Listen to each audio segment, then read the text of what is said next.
Well, Martin, good to see you here for this event. We usually talk to a couple of people. Now we got a room full. Yeah, and I'm kind of getting a bit freaked out by all the people on the screen here. I'm getting shy, you know. Well, fortunately, we have a pro to kick things off. Our most recent guest, Kristen Shaughnessy Bush. Thank you very much. Congratulations, John, Martin, Bill. You guys have done a great job. I know it's a little over a year, right? But we're celebrating now, and I'm so happy to be a part of this. So thank you. And we also have André, Archimbaud. He and I have connected at a IBO meeting this summer, and it was great to see our connections. He went to Emerson College, and we just have a lot of colleagues in common. So I'm going to introduce him as we kick things off here, but we have music for you. We have a contest, so hopefully your trivia is up to speed here. We will see. We have a slideshow, we have a fundraiser to talk about, and of course, the guests that John and Martin have had over the year. They really are master interviewers, and I want to just say how comfortable they make people feel, and they are just really good at asking the right questions and really delving into just not surface topics, but really getting into conversations that are interesting. So congratulations on 1 year, and I know it's going to be a huge success. So I hope to be here for the 5 to 10, 15 year as well. All right, with that, I'm going to introduce André. André, I'm going to have you take it away. And as we were saying, this is for Irish near and far, and we also have Katrin. She's all the way in Germany, so this is extending throughout the world. It's a fun night ahead. Thank you, Kristen, very, very much. And yes, it was a lot of fun to discover the cross connects that we have in this life and outside the Irish community here in New York. So, Martin and John, I did want to ask you guys, like, who over the last year you've done, what is it, around 40 episodes, correct? I think we're on the magic 33 right now with the release of Miss Kristen's yesterday. There we go. Okay. We're a third of the way to 100. There we go. Sure. So across the those 33, what's been the most fun experience in the time that you've been doing this?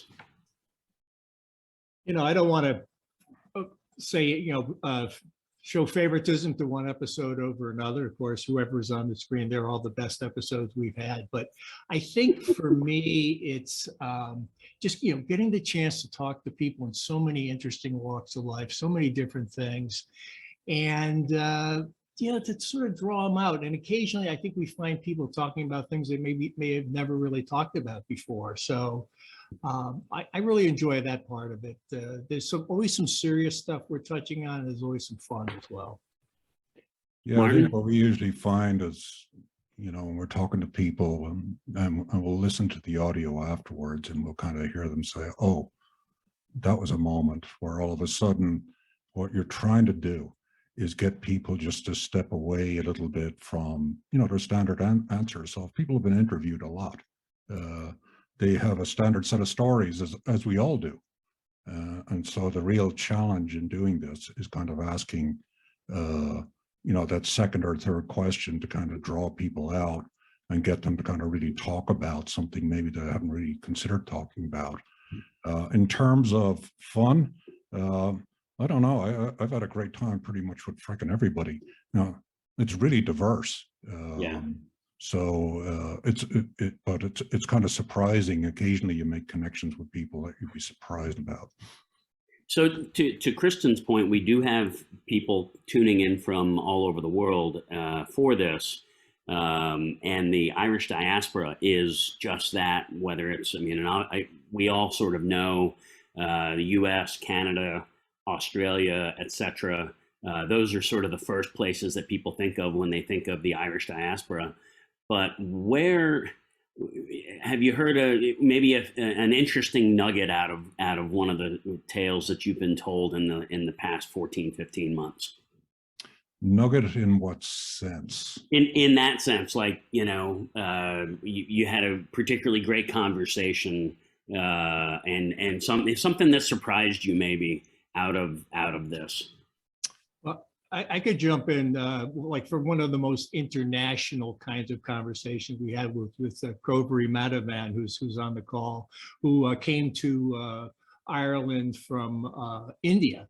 And she became a brilliant novelist, writing. Her most recent book really ties Ireland and India in a very interesting way. Two extremely different countries, and there's some real common threads that she was able to bring out. So that was a real global Irish conversation, and it kind of brings up, who's Irish, who's more Irish. Me, whose grandparents all came from Ireland, or Kroveri, who actually lives there. So those are the kinds of fun conversations and discoveries we've had. Yeah, that's kind of what I meant, Martin. If John's answer didn't, if that prompted you in a direction, the floor is yours. Yeah, here's the other thing. One of the things that John and me are trying to do is kind of cast our net very wide. Usually in the world of podcasting, people say concentrate, narrow down. We've chosen not to do that. The Irish diaspora is wide, but one of the goals that we were trying to do in the podcast was get people thinking in terms of we are all part of what we call this global Irish nation. So whether you're like fourth or fifth generation in Australia or in America, we understand Irishness as being people that identify with that origin story. So, whether you're born in Ireland like I was and immigrated to America, or if you're living in Ireland, but it's a huge resource. There's 70 million people worldwide that claim some kind of Irish ancestry, and getting us all kind of talking together and making people more aware of that is, incredibly important as Ireland tries to move forward, into the 21st century. When I left in 1980, it was, in all honesty, was little better than a third world country in some respects. It's now one of the most prosperous countries in Europe. So, I was telling my 92-year-old mother recently when I visited Ireland, how when I go back, I'm kind of proud to visit Ireland. Now, I'm not wearing rose-tinted glasses and saying this is a wonderful place. There's problems in Ireland. You can hear people talking about housing problems. We hear people talking about, maybe the medical system isn't up to speed, but man, has it changed in the 38 years that I've left. But that doesn't mean that it is, to say, a revolution complete. There's much more to do. And we think that tapping into the diaspora will kind of push Ireland forward over the next, 50 years. I can tell you from my own experience this year, and I don't think either of you knows this, next month will be the 25th anniversary of my first trip to Ireland, of about the half dozen or so. I've spent about 3 or 4 months there across those 5 or 6 trips. And in 1997, the Celtic Tiger hadn't entirely sunk its claws into the land quite yet. So I literally saw and have seen over the last near 25 years the changes that you're mentioning, Martin. I see that we have Bill Schultz on the line. Bill has been tasked with the editing and the production, something I'm a little familiar with myself. And I wanted to bring, Bill, we wanted to bring you in to kind of discuss how maybe 1 or 2 of your favorite moments over the last year.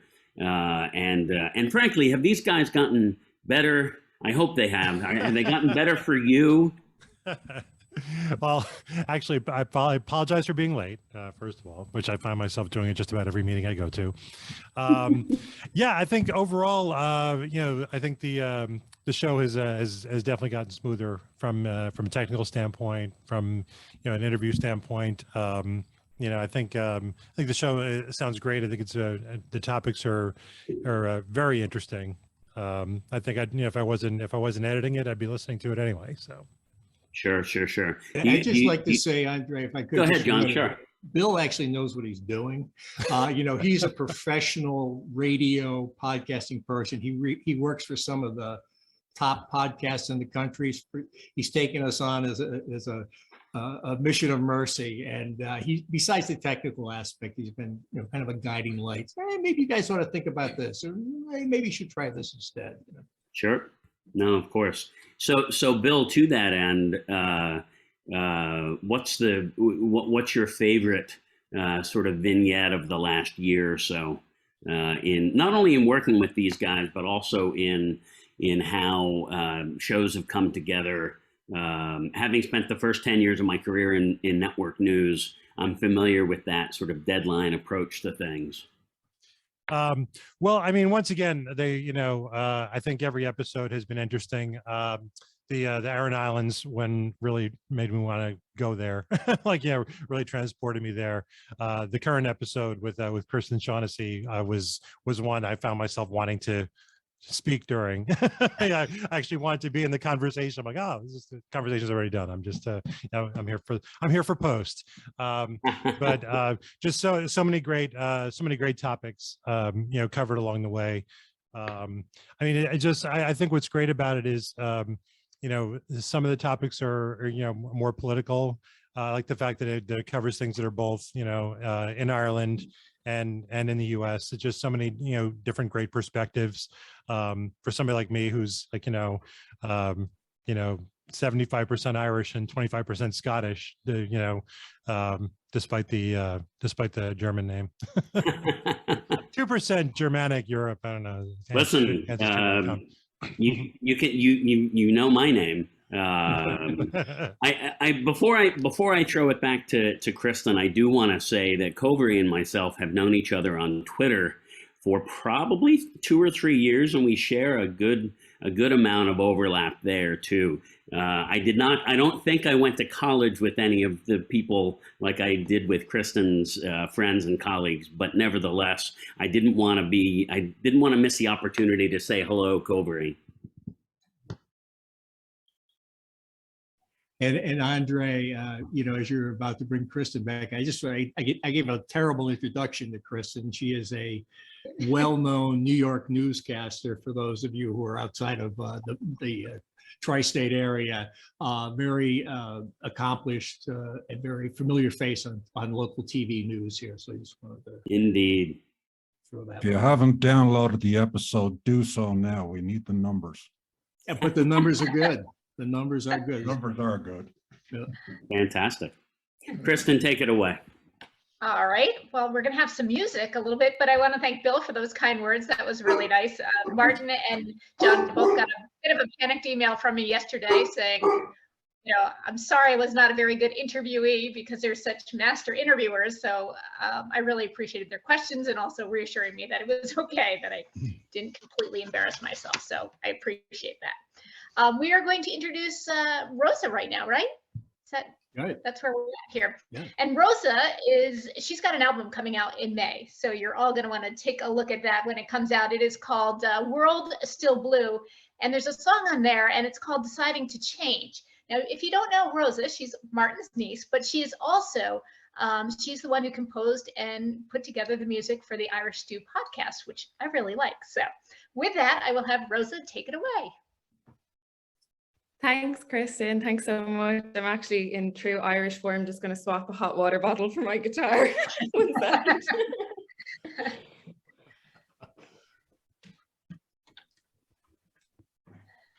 So yeah, just deciding to change. It's about deciding to change, as will become apparent. I wrote a recipe. It was too sweet. I made an enemy. You two should meet.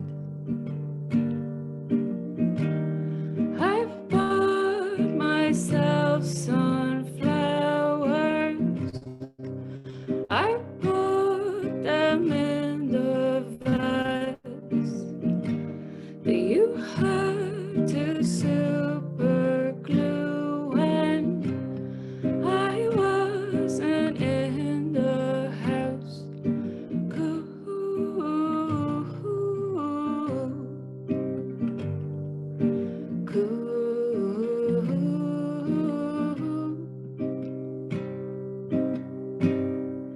Deciding to change is not pretty.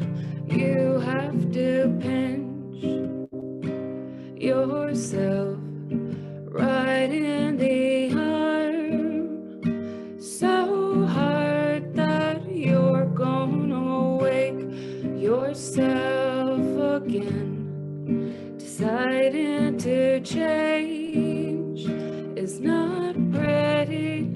You have to pinch yourself right in the arm, so hard that you're gonna wake yourself again,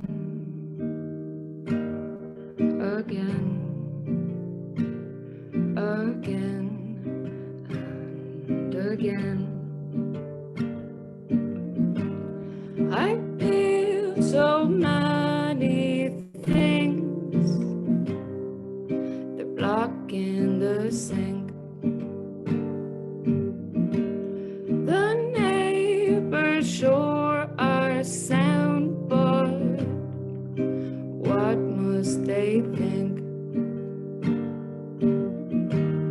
We second guess the lesson, but what you gonna do? You're coming on, he says, but not a lot, mind you.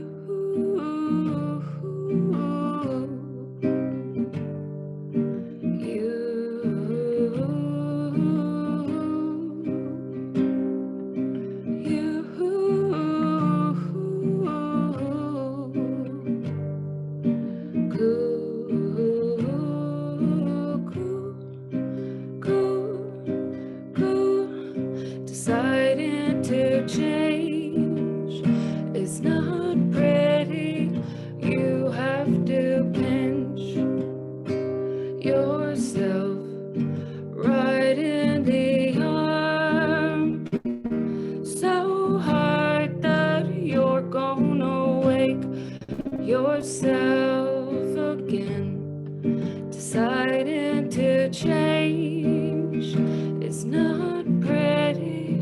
You have to pinch yourself right in the arm, so hard that you're gonna wake yourself again, again, again, and again. Thank That was you. excellent. Thank you, Rosa. Thank you. Can we keep you for a moment? Because I'd love to ask you some questions about just composing that, creating that, deciding to change. Sometimes you have to pinch yourself in the arm so hard. Just where does that come from? Because it's so, you know, as someone who is completely tone deaf, I appreciate good music, and your voice is one that I could just listen to for a long time. Oh, thank you so much. That's so nice. Yeah, with regard to that song, I suppose I would have come at that from a personal level. I think anytime kind of something crops up in your mind or something you're maybe, I don't know, doing wrong or doing ineffectively, you kind of try and catch yourself and maybe get into a better stride with something. But the more I play it and the more I heard it, because I recorded it, so we played it a lot, but the more I hear it, the more I kind of, you know, relate it now to deciding to change on a lot of different levels. I suppose there's so many things going on right now that could do with a fresh perspective. So when I'm singing it now, it's kind of, I wrote it on a personal level, but I'm kind of singing it on a bigger one, I guess. That sounds very self-involved, Kristen, doesn't it? No, not at all. It sounds like that self-reflection. Much bigger than me now. Yeah, exactly. Talk a little bit about the album that's coming out in May, and congratulations. Oh, thank you so much. Yeah, I just got the master files back yesterday, which is a really big moment because it's been in kind of creation for the last 3 years or so, which is a really long time. But COVID kind of landed in and slowed everything down.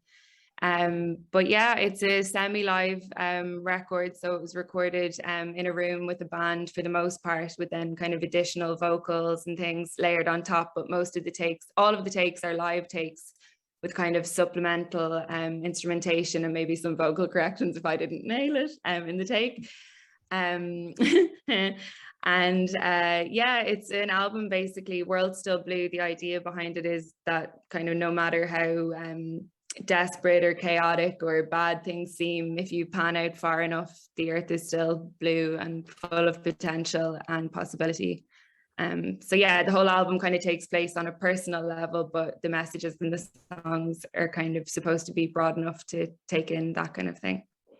And that's very Irish, right? Like that thought of just everything will be, it's okay. It's going to be okay, right? Like I like that. Yeah, well, I'm kind of clinging to that, Kristen, to be honest. I'm kind of, hoping that, yes.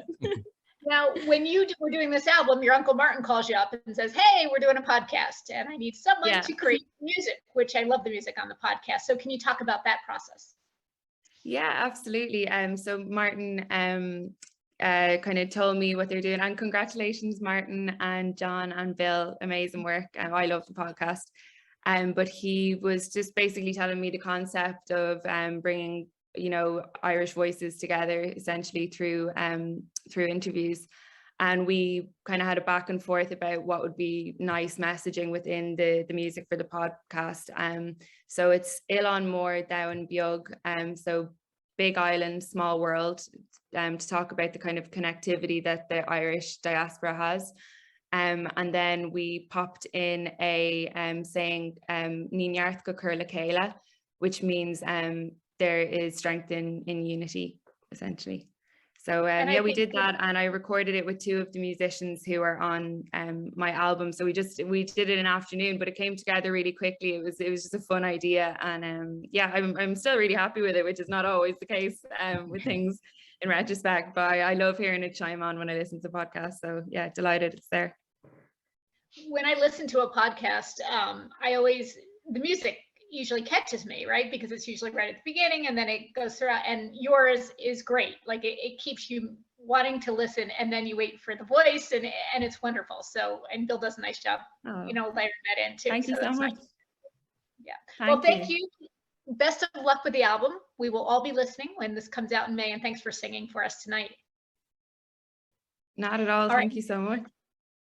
With that, I'm going to go back to your uncle, Martin and John. We're going to bring you in, and maybe Bill as well, but take it away. You're going to talk about some of the guests you have coming up and some of what's transpired over the last year. Sure. We wanted to take a time here. We're in a conversation about the Global Irish Nation, and there's a lot of good news. There's some troubling news for the message of the Global Irish here in the U.S. right now. We wanted to give two gentlemen a chance to talk about some very important developments that they're working on, trying to preserve very important elements of Irish history, of Irish American history, of diaspora history. So we're going to start off with Turlough McConnell, one of our all-star alumni guests here on Irish Stew. And Turlough is going to bring us up to date on the museum up in Hamden, Connecticut, which is under serious duress. Just unmute yourself there, Turlough, and we'll.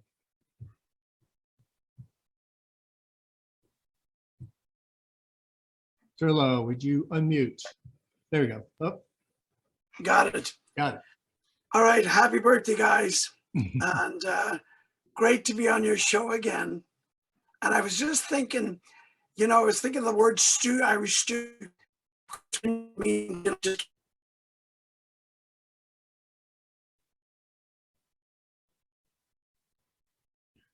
just lose Turlough? The theme music. But also the other meaning of stew is agitation or anxiety. And that was the feeling I got when I went on your show, because I just figured the two of you were so good at what you do in terms of getting to the subject. And it was really very helpful to me, because you really got me thinking about what the hell we're doing about this museum. So it's the Ireland's Great Hunger Museum at Quinnipiac University in Hamden, Connecticut. The university closed it down 6 months ago, and without any ceremony. And this year would have been its 10th year anniversary. And we, the broader community, was really, really upset about the closing. And we felt there was a responsibility to the donors, to those who gave art, to those who were helping to build a brand around the story, Ireland's iconic story of the Great Hunger. And I'll just mention, I know that there are lots of people going to speak, so I'll just mention that it's a significant year. This year, 2022, is the 175th anniversary of Black 47. And Black 47 was the worst year of the Great Hunger. So here we had a museum that was doing something very different in America when most museums are being questioned on history. Here was a museum that speaks directly to one of the great scourges of our time, which is refugees. There are something like 30 million refugees in the world. Today, 15 million of them are children. Food shortage, rotten government policy. Here was a museum that could speak to all of that and could speak to the hope that was on the other side of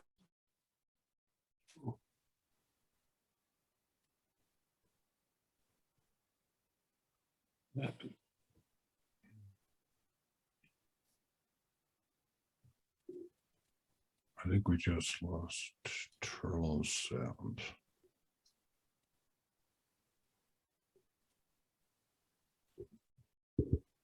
Hey, Turlough, we're having a little audio trouble with you.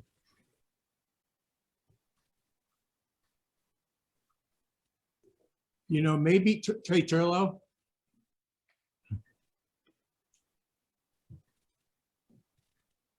Uh-oh.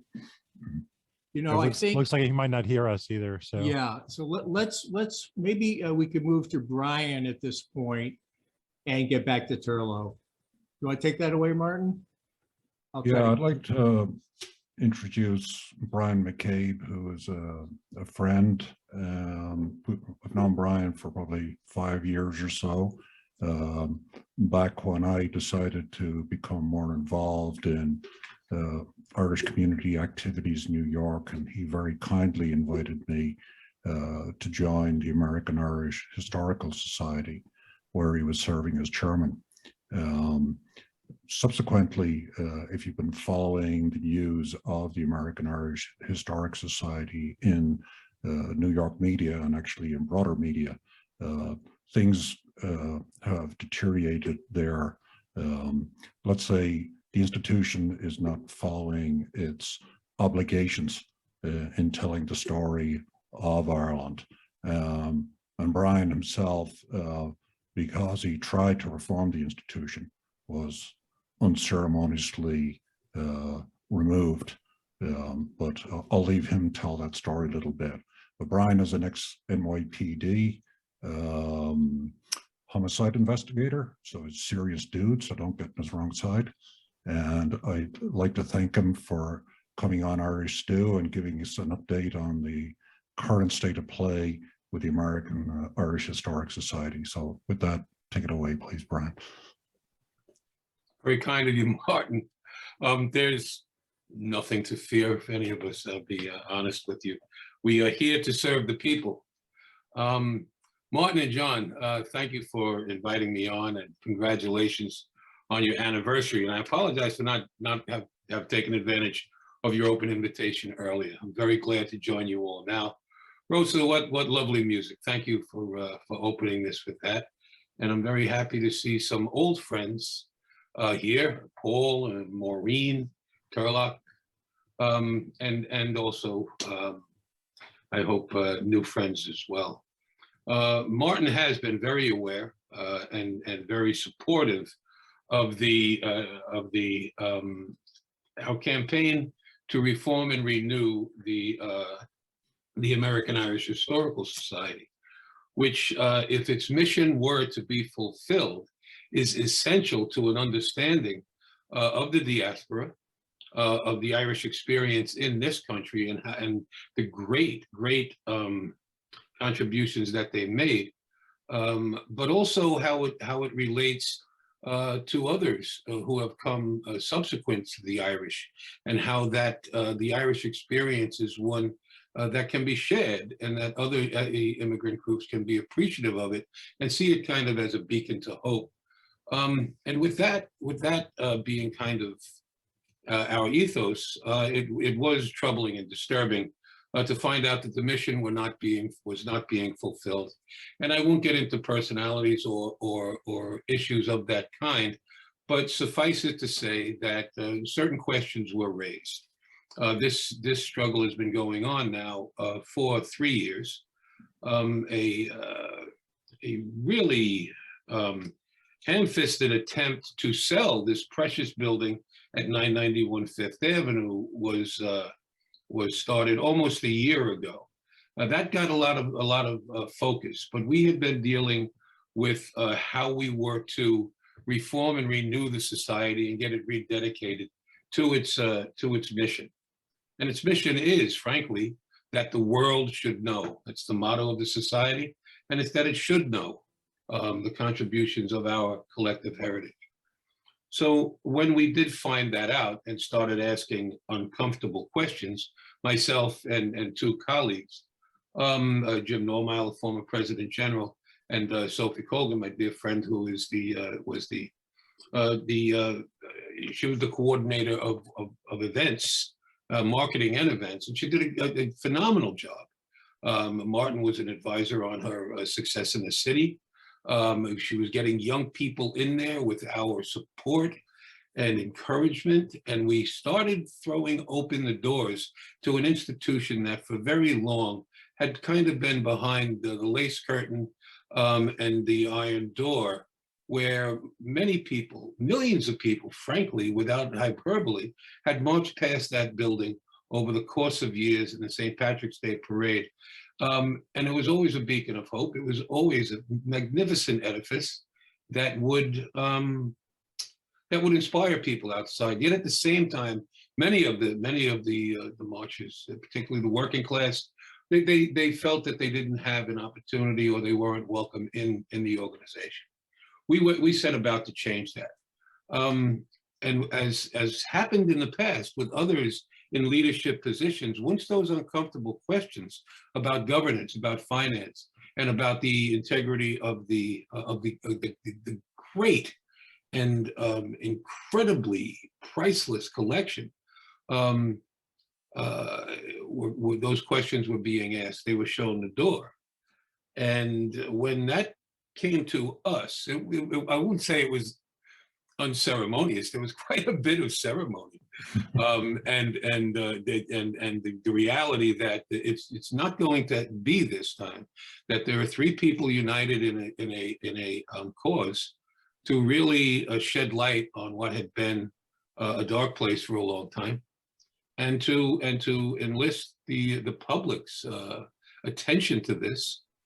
And unlike other leaders who, when these questions would come up, who were told that they needed to leave or they would be forced out by frankly a board that was basically a proxy for the ruling cabal, that they ran into a couple of people who were who were not going to be shown the door, who were at least going to have a reckoning and an accounting of what occurred, and that the society can be rededicated to its mission.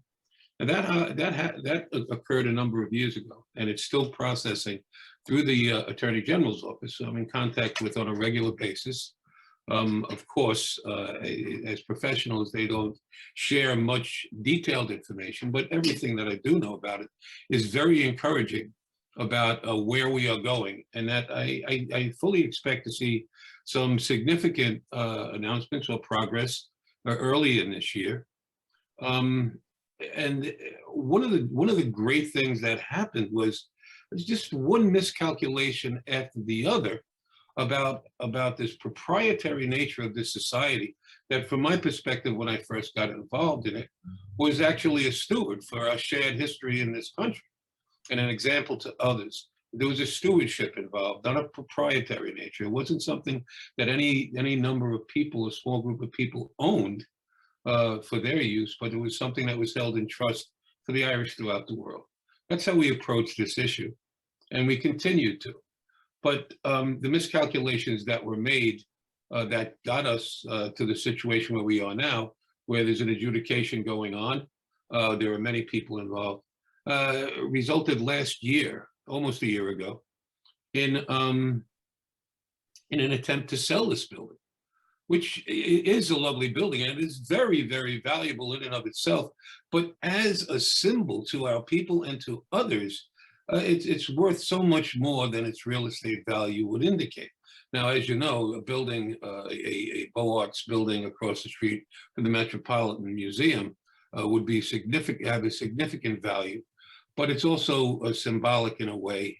I mean, there was a time that this magnificent marbled edifice, the only Irish that would have been involved would have been the ones who would be scrubbing the stoop. They wouldn't be allowed inside unless they were servants. Then it became, in 1939, it became a symbol of the success of the Irish in the city and a beacon for others to follow, which has always been my perception of the place. So when they tried to sell that, that was once again a bridge too far.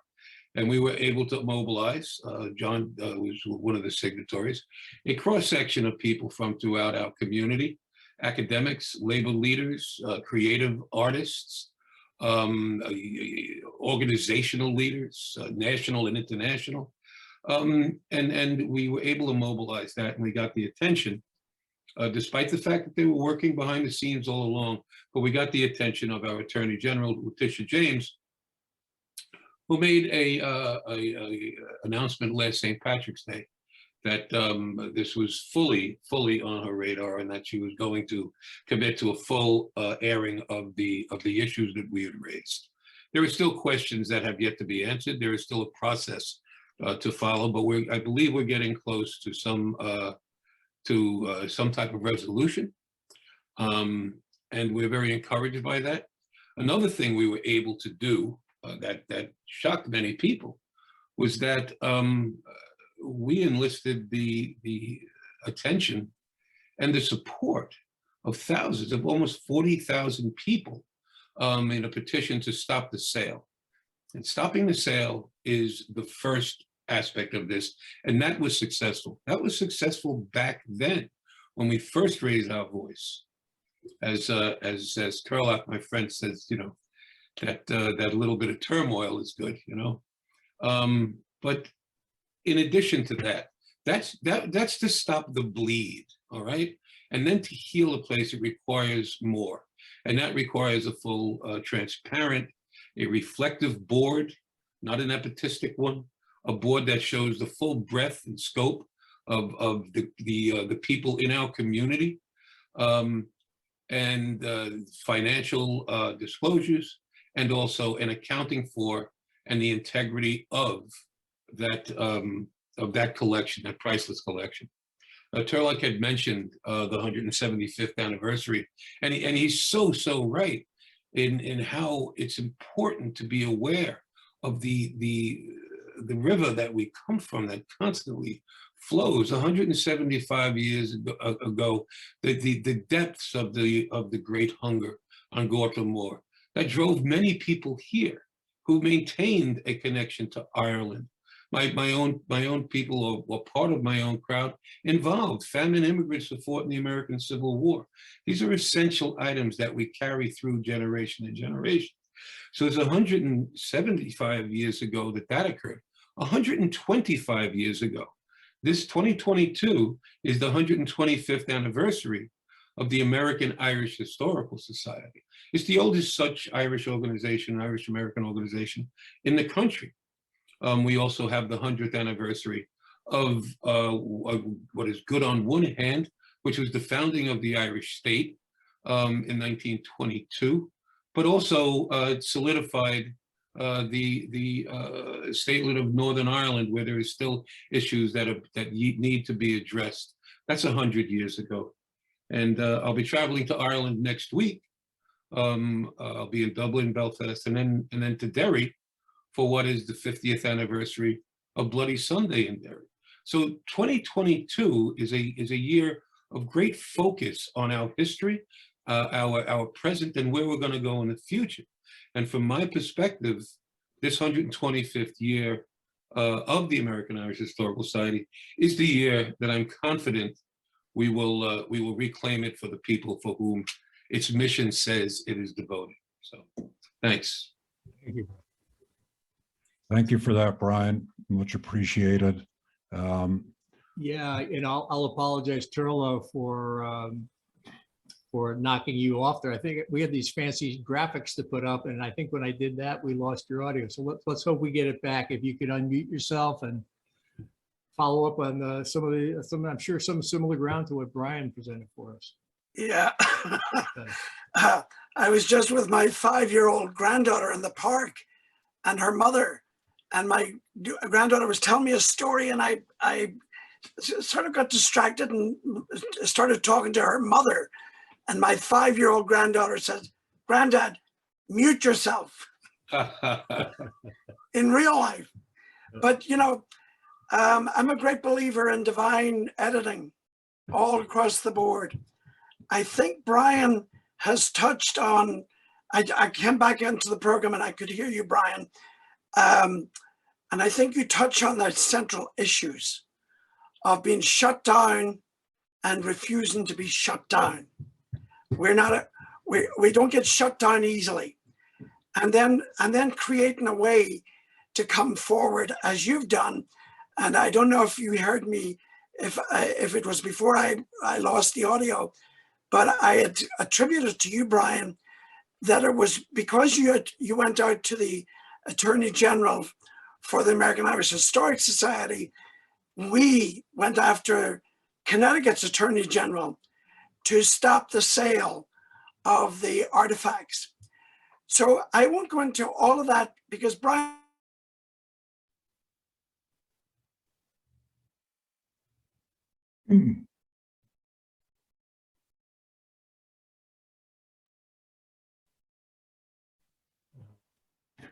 And we got massive publicity, great stories.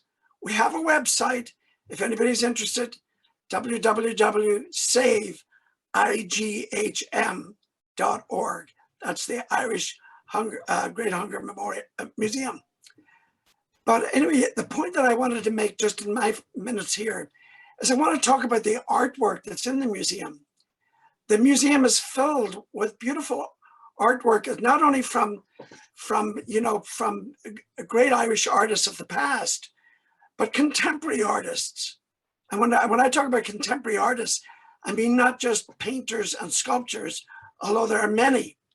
And what's really quite wonderful is there's a campaign going on in Ireland at the moment where those artists are coming forward saying they want their work to be seen in that museum. So that's happening, but also other artists.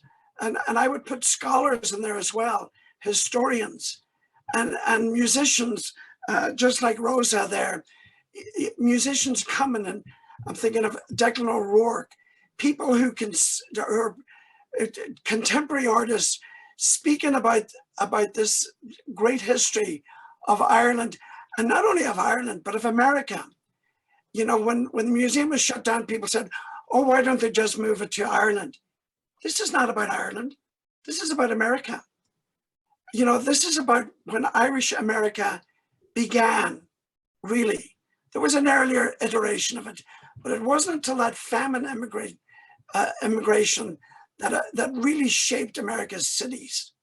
So this museum is about America. And people say to me, "Oh, why don't you move the location?" Get your own museum. There should be museums all across America. This is one beautiful little museum that deserves to be seen.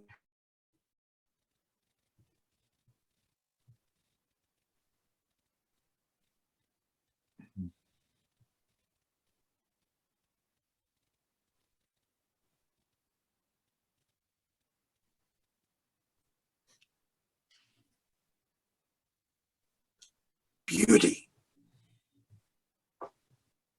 Thank you so much, Turlough. Apologies for some of the audio problems along the way. Okay. You know, maybe I can mention one other. You know, we're talking about two Irish American institutions under duress. we're hearing some hopeful signs in some cases, but still a lot of challenges. I thought we just mentioned one other effort that we were able to talk about on an episode of Irish Stew when we had Jim Walsh come to us to talk about the Leadville Irish Miners Memorial. Leadville was a boom town in Colorado for silver mining. Irish went there in droves to work, and they died there in droves. They're in a cemetery, and Jim has done a lot of work and got a lot of people interested in memorializing the sacrifices that went on there and looking at it in the bigger terms of what immigrants in general have gone through. So I'm going to try one more time to show a graphic just so you can kind of see how you might, let's see if this works here. Is that up there now?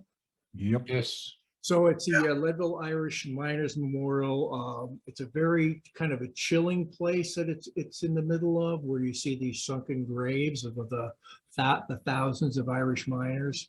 And this on the right hand side is the memorial that is being developed. Jim was actually on the call briefly, but it looks like he had to get off.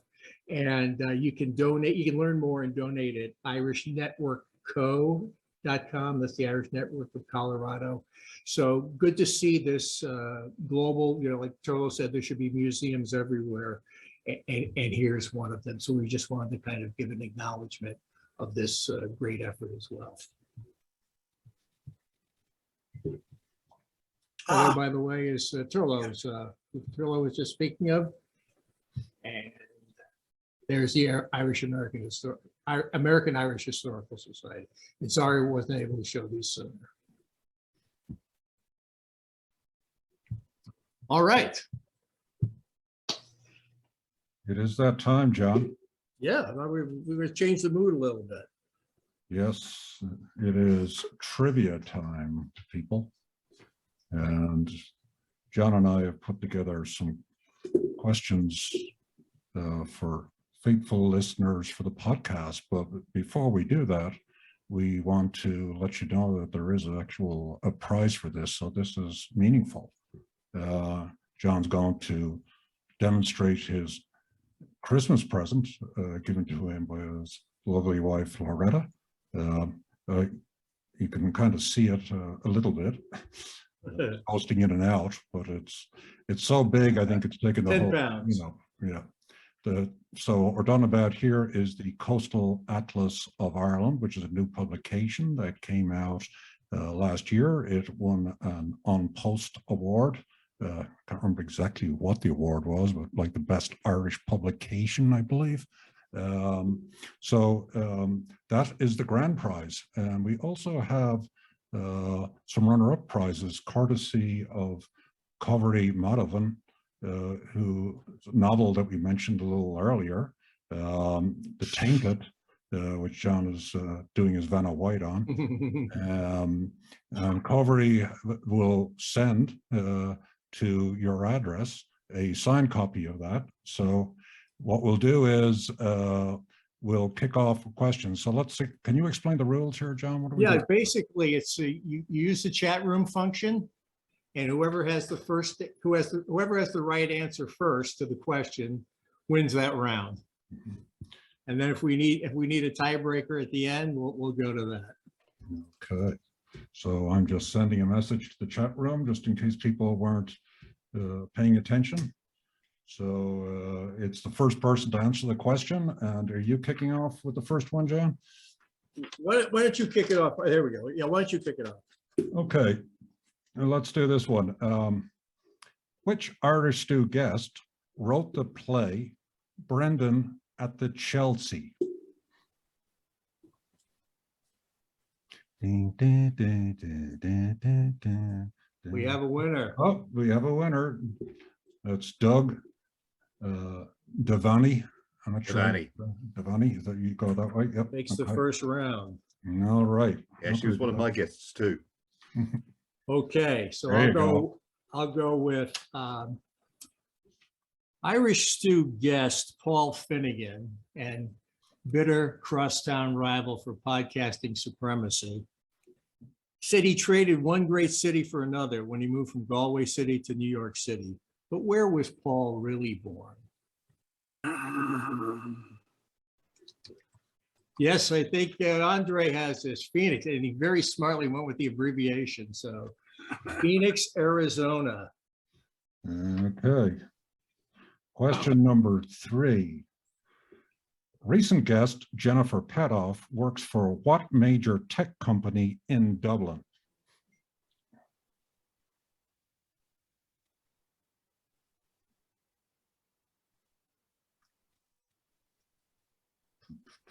Okay, it looks like people need to catch up here. Here we Google, go. here we go, Darren White. White. Thank you, Darren. Google is the correct answer. All right, so here we go. We're not saying there's any connection, but which guest was hired by George Clooney right after their Irish Stew episode appearance? Previously a journalist and podcaster.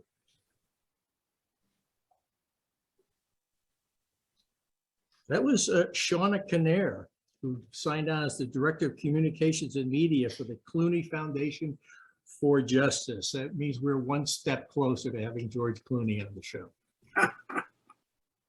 No winners on that round. Okay, let's do this. On which Aran Island does McDara O'Connell live? McDowell, you're not eligible. Yep, Colleen. All right. The Inisheer is the smallest of the islands, which I believe is about 2 square miles or something like that. Okay. Okay, let's see here. Co-host Martin Nutty was a champion athlete in which sport? The hint is hammer. All right, Rosa, I guess that was easy. Yes. We would have also accepted Throwing something, check. shot put, discus, and of course, synchronized swimming. Yeah, I don't think so. I just, you don't want to see me in a pair of Speedos, man. All right. Kind of evenly spread here. Okay, cartoonist Liza Donnelly is frequently published in what famous magazine? New Yorker from Rosa Nutty. Uh-oh. So. Who was first on that one? Yeah, Rosa. Rosa is ahead now on the lead. Okay. Which Irish Stew guest is a former Irish government minister? He's also an avid cyclist and musician. Cannon. It's McDara. McDara gets Kieran Cannon, who was the Minister of State for the Diaspora for International Development, 2017 to 20, one of our early guests. So that was McDara, all right? Okay, what do we got, Martin? When Covery Madavan moved to Ireland, in which county did she take up residence?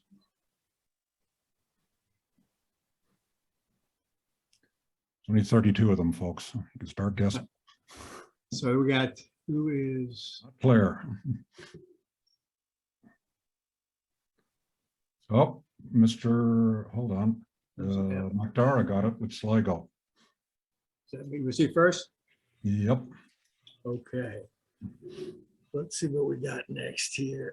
Vinnie Warren is the advertising creative famed for the Budweiser WhatsApp ads. But what offbeat job did he take when he first came to New York City?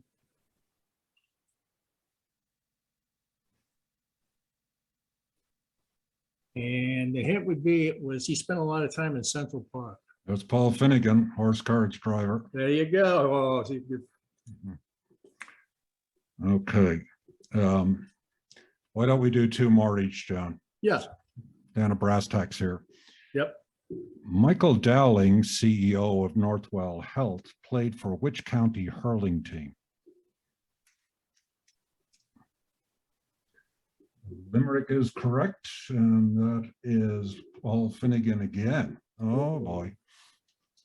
Crosstown rival is just, We might have a playoff coming up here, Martin. okay, Make sure we save enough questions for the playoff round. here we go. All right. Which Irish stew guest served as a C-suite executive for one of the world's largest food companies in the US? Good guess with Jeffrey Hazlett, but No cigar. no. The company is known for its 57 varieties. Ted, you got it. That puts Paul in the lead, I think. Yep. Well, I hate to give our crosstown rival the book. Well, what do you think? We have one more question and then see if we need a tiebreaker? Yep, one more question. Let's see. Val Cummins of Simply Blue is working on what kind of clean energy project?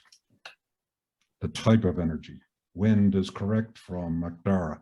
McDara. So, Martin, right now it's a tie between McDara and Paul. And I think, is that the end of the official round? Now we do the playoffs? Yeah, it's playoffs, so it's down to these two gentlemen. So All right. you kick off with a question. Yep. So the first one to get the next question right. Get a really obscure one. So this is just between McDara and Paul, right? Everybody else muted. Which Irish stew guest novelist posts recipes on their website and is rumored to be creating a spicy take on Irish stew for us?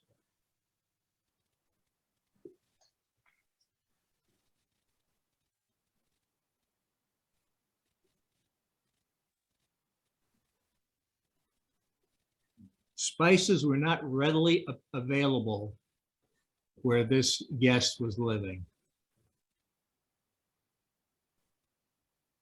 Maybe this one is too obscure. No takers here. It's a Covery Madavan who posts some really good looking Indian food recipes, and we're waiting for her Irish stew recipe. Okay, I got one. Okay. What county does Finn Dwyer, actually a guest at one point in time at the American Irish Historic Society, what county does Finn Dwyer, host of the Irish History Podcast, come from?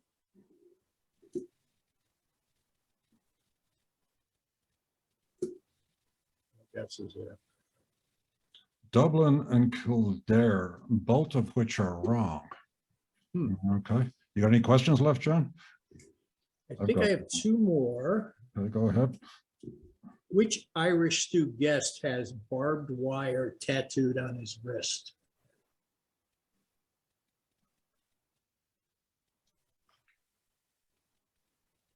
He grew up in a community too often divided by barbed wire.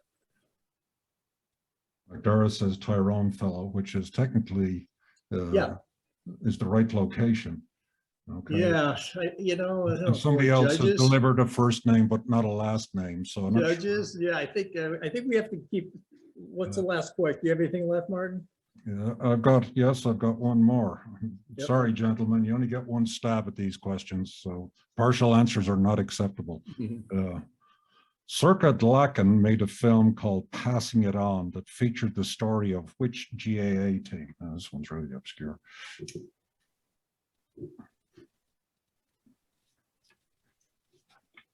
To get that one, I'd be really impressed. Not awfully, not Ballyfermot. No, it's the Ballymun Kickums. So, thank you, Rosa. That's correct. Okay, here's I think the last one I have here, Martin. Natalie Nugent O'Shea told us about the Celtic Junction, the Irish Arts and Culture Center she co-founded in which city?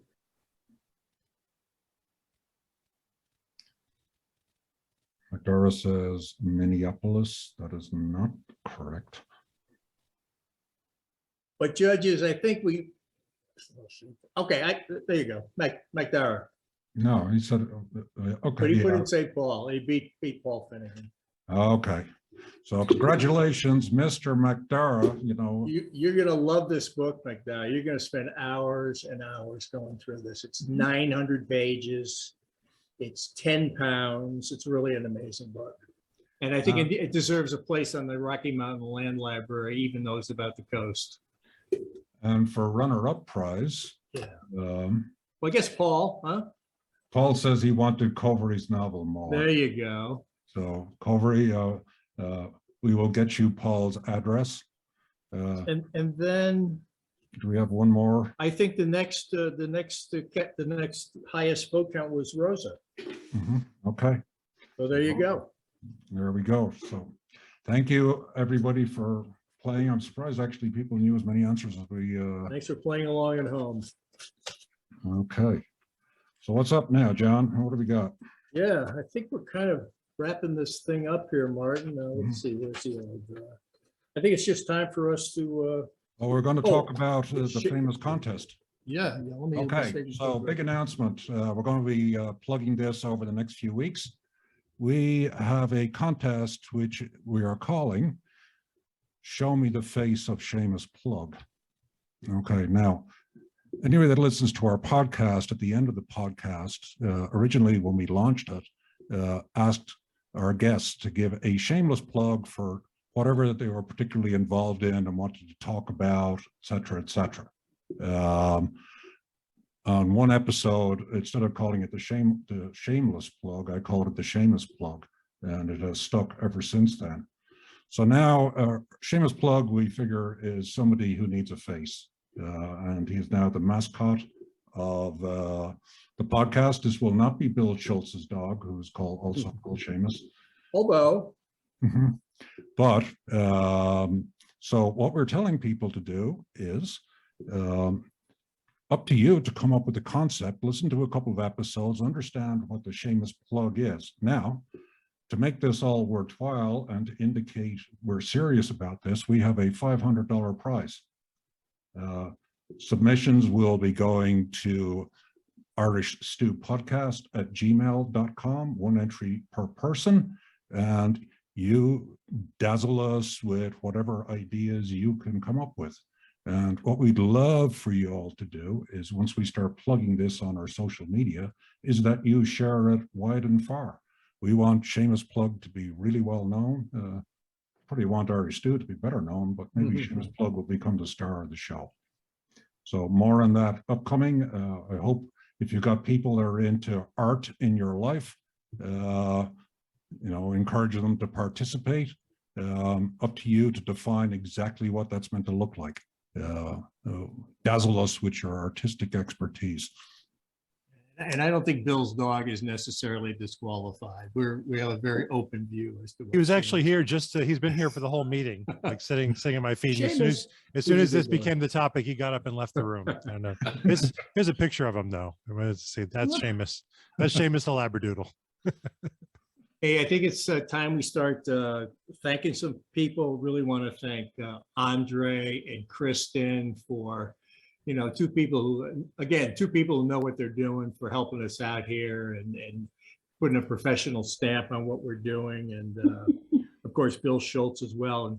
And also I'd like to thank, we have some sponsors.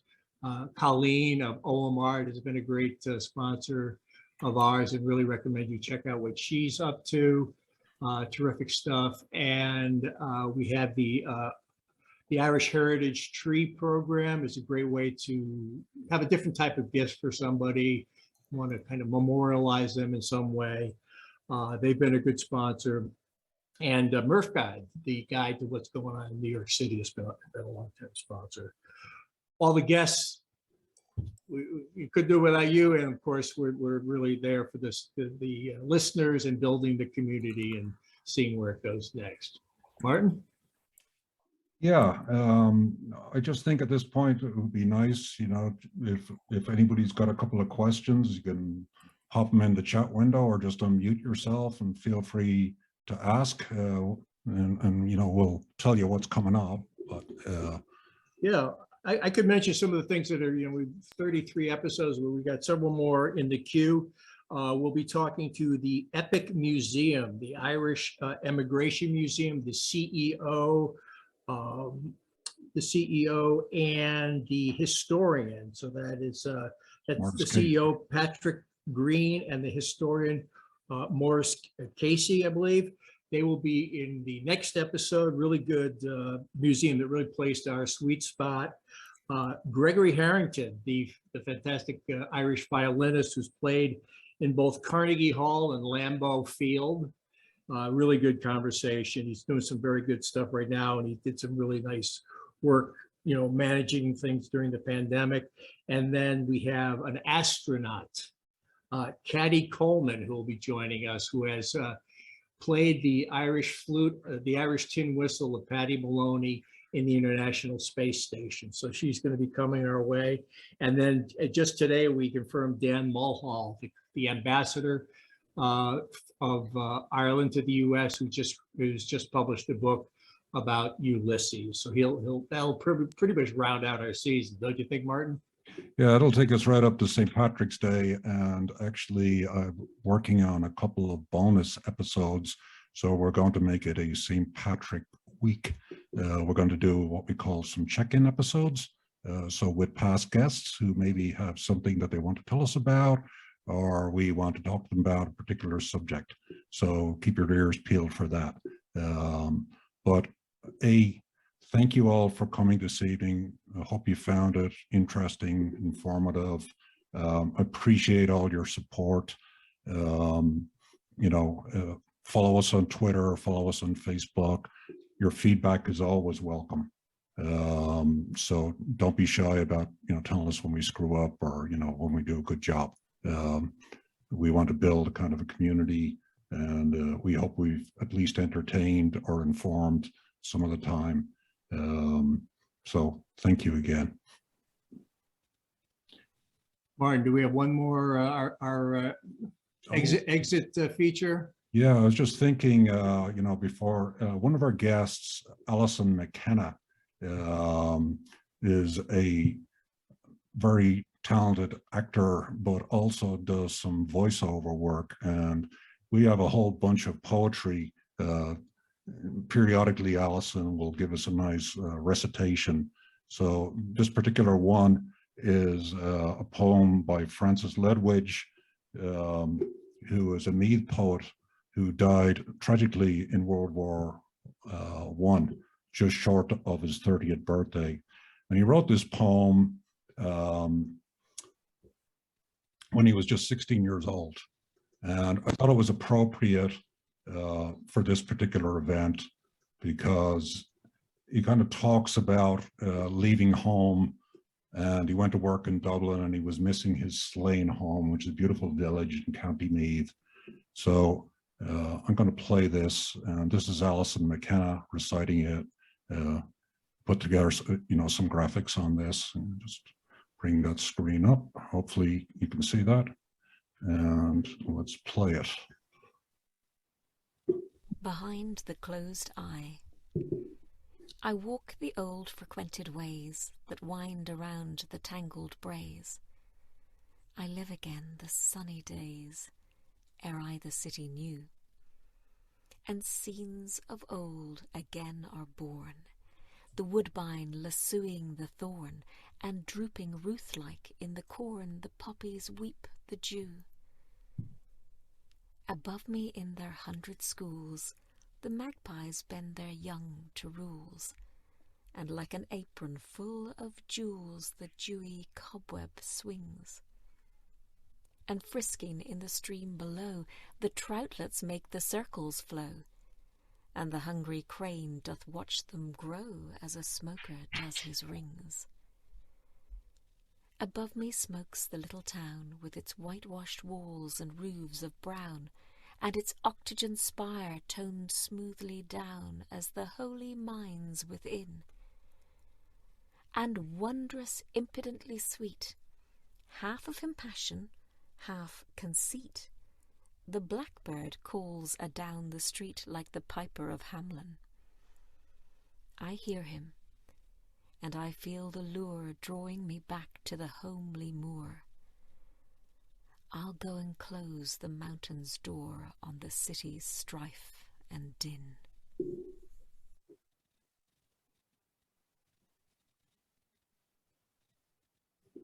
And that, ladies and gentlemen, was Alison McKenna reading Francis Ledwidge. I'd like to thank all the people that came together to do this. And we're looking forward to an exciting year coming up. We hope the news is better, that we will actually be able to resume and do these kind of sessions more in person. But really appreciate you coming out this evening and spending some time with us. I know some of you staying up pretty late to do so, Magdar and Covry among them. So we much appreciate it. All the various nutties, Jack Byrne from Liverpool. So great to have everyone here. Thanks for the music. Thanks for the hosting, the moderation. Looking forward to seeing you again another time.